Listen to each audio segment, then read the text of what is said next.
Are you training for your up-and-coming marathon, but you're starting to deal with stubborn hip pain?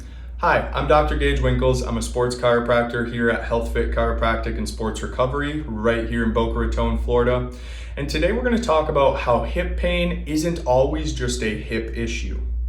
Oftentimes we get runners coming in or endurance athletes, and they say, "Doc, I've got this hip flexor issue," or "my hip is out."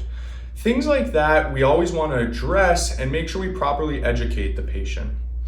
The hip is a very important joint as it's a ball and socket joint, so the femoral head needs to rotate freely about within the socket of the pelvis, but we also need to make sure that joints around the hip are moving properly, especially in relation to the pelvis and the lumbar spine. When we talk about things like a joint being out of place, it's not that your joint is necessarily out of place. It's that there's a restricted range of motion or motion in general of that joint, and we're going to work to properly restore that joint's range of motion. Think of this like a rusty door hinge that's preventing a door from opening all the way. It's not that that door hinge is out of place, it's that the door hinge can't properly work to open the door all the way.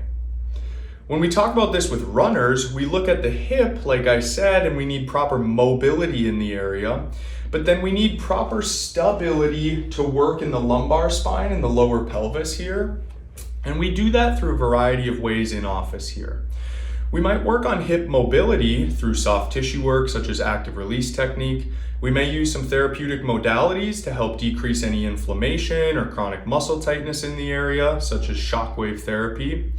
We're definitely going to utilize some rehab exercise, both at home and in office here.